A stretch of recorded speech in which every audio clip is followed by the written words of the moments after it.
함께 합독하십시다. 시작. 새가 그 종류대로, 가축이 그 종류대로, 땅에 기는 모든 것이 그 종류대로 각기 둘씩 내게로 나오리니 그 생명을 보존하게 하라. 아멘.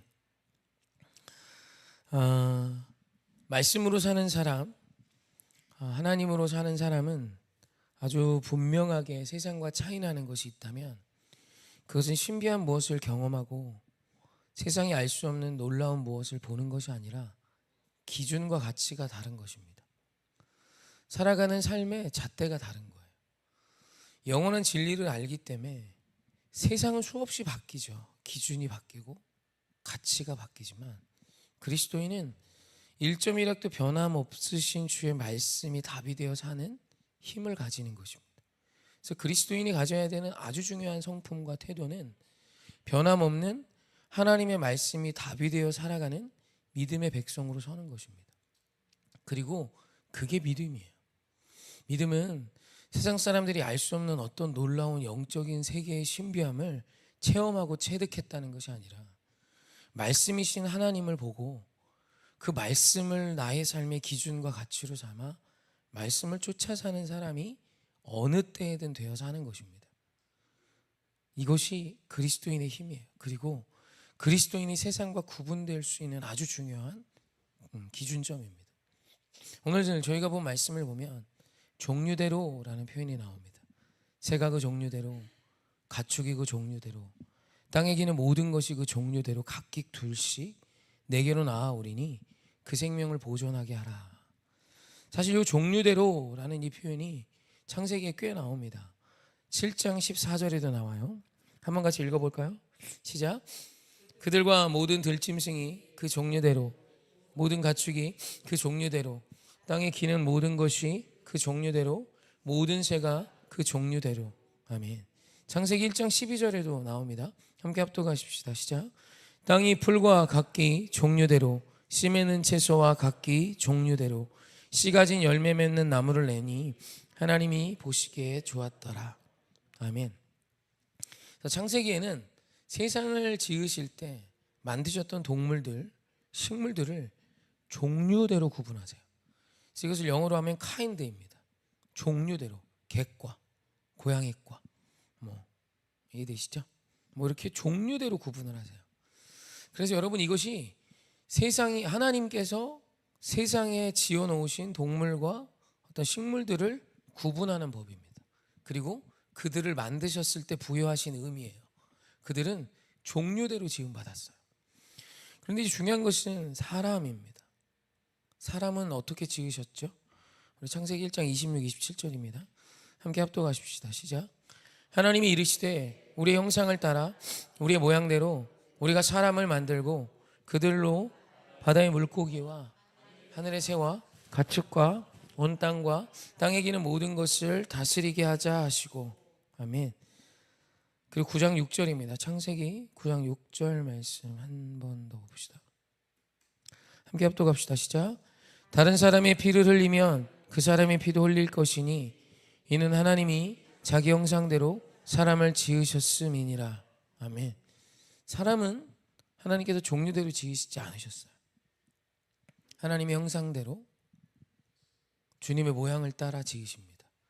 오늘 제가 말씀드리고 싶은 것은 가치예요. 오늘 저와 여러분은 그리스도인으로서 내 옆에 있는 사람과 동물을 명확히 사람으로 대하고 계십니까?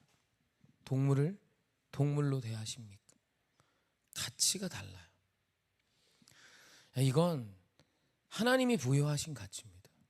하나님은 사람을 종류대로 나누지 않으셨어요. 넌 남자니까, 너는 여자니까, 너는 피부색이 하얗고, 너는 피부색이 검었고, 너는 피부색이 노라니까 그렇게 종류대로 구분하시지 않으셨습니다. 종류대로 사람을 나눕니다. 너는 계층이 이 계급이니까 종이야, 넌 노비야, 노예야. 우린 양반이지, 우리는 귀족이지. 아니요, 그러신 적이 없어요. 사람이에요. 사람은 하나님의 형상을 따라, 하나님의 모양을 따라 하나님이 존귀하게 구분하여 지으셨고, 그렇기 때문에 그 사람의 피를 흘리면 그 사람의 피를 흘리게 한 너도 피가 흘러야 돼 라는 말씀을 하고 계세요. 이것이 사람이 사람에 대한 하나님께서 사람에 부여하신 의미이고 오늘 우리에게 선포하시는 사람의 의미입니다. 그런데 너무나도 애석하게 시대에 따라 사람들은 내 구미에 맞춰서 사람을 해석했고 동물을 해석합니다. 요즘은 글쎄요, 사람보다 개가 조금 더 위에 있는 듯한 느낌이 듭니다. 저는 강아지를 되게 좋아합니다. 예뻐라 합니다. 저도 예전에 애견을 키운 적이 한 번 있어요. 헤어질 때 울었어요. 얘가 떠나가는데 너무너무 슬프더라고요. 중학교 1학년 때 헤어졌는데 어머니가 키우기 너무 힘들다고 딴 집 줬습니다. 제 허락을 뭐 받을 건 없지만 의견 한번 구하지 않고 제 어머니는 독재자셨어요.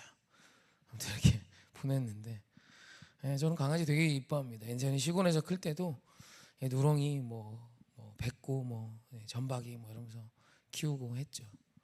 하지만 개가 아무리 이뻐도 개는 종류대로 지음받은 존재입니다. 하나님이 개를 예뻐하는 우리를 싫어하실 것 같지는 않습니다.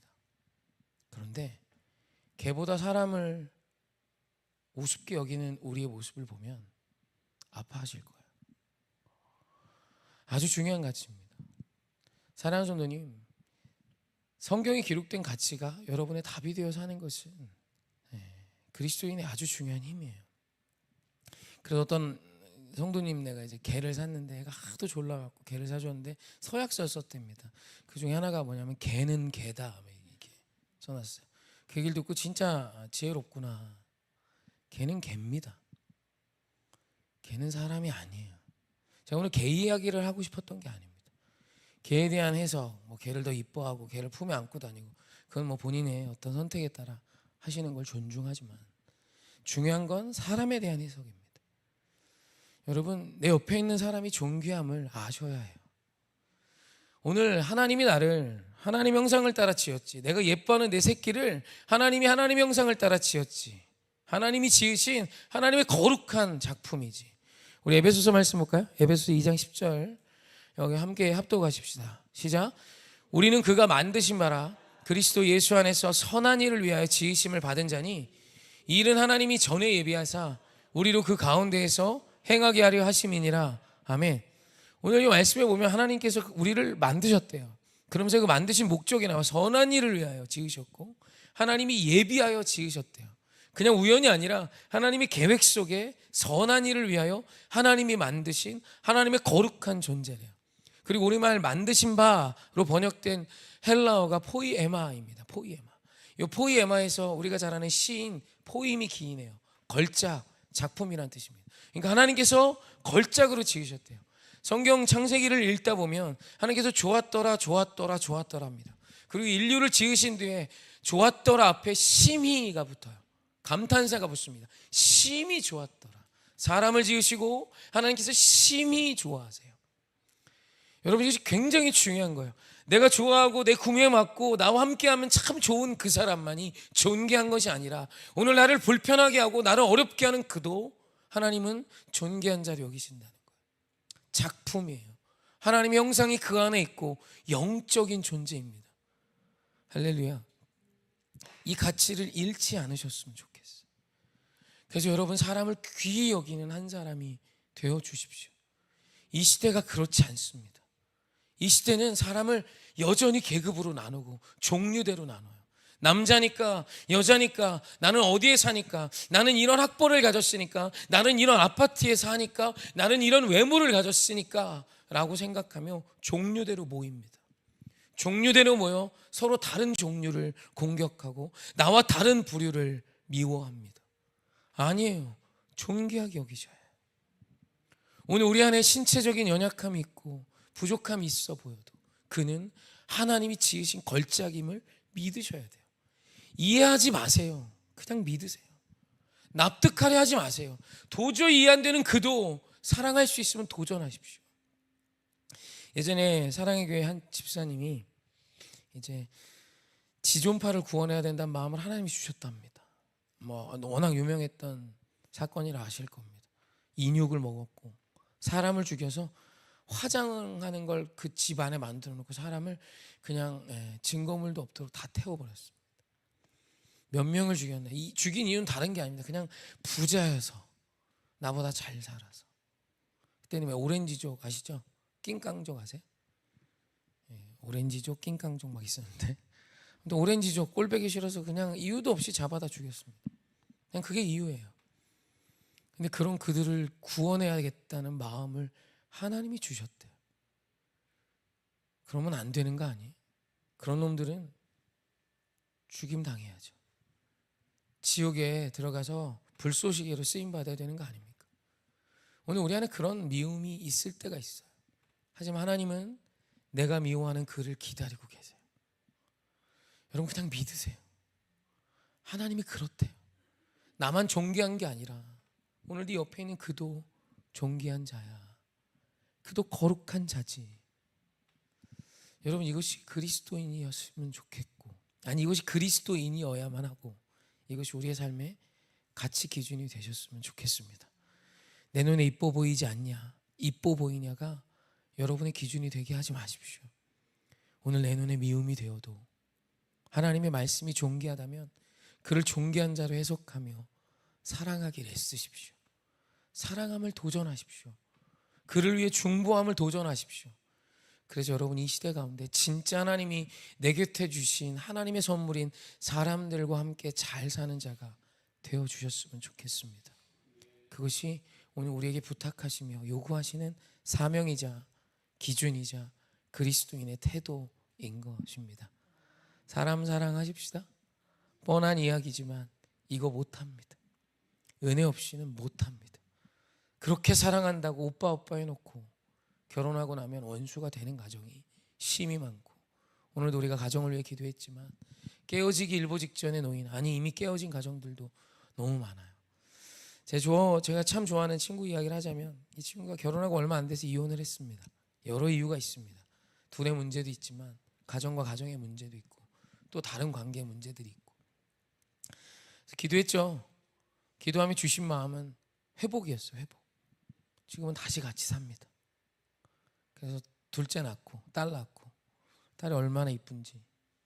그래서 이혼하기 전에 처음에 아들을 낳았고 다시 합쳐서 딸을 낳고 지금 11년째 잘 살고 있습니다. 하나님 회복해 하시더라고요. 그 아들이 또 그 딸에게, 서로 남편이자 아내에게 하나님 도전하시는 거예요. 다시 회복해. 다시 회복해. 그래서 다시 재결합을 하는 기적이 일어났어요. 제 주변엔 유일한 가정입니다. 그래서 그 가정이 늘 하는 게 뭐냐면 가정 예배로 씨름합니다. 어떻게 해서든 모이면 예배하려고. 아직도 둘은 안 맞아요. 제가 볼 때 앞으로도 맞을 예정이 없어요. 둘은 그냥 다른 별에서 왔어요. 너무 안 맞아요. 근데 예배 드리며 맞춰 삽니다. 실로 위대한 기적이 거기에서 일어나고 있어요. 여러분 예수 안에 가능합니다. 그러니 우리 사랑하며 사십시다. 사람을 사람으로 여기고 하나님의 형상이 그 안에 있음을 믿고 존귀 여기는 지혜를 가진 자로 승리하는 저와 여러분이길 주님의 이름으로 부탁하고 축원합니다.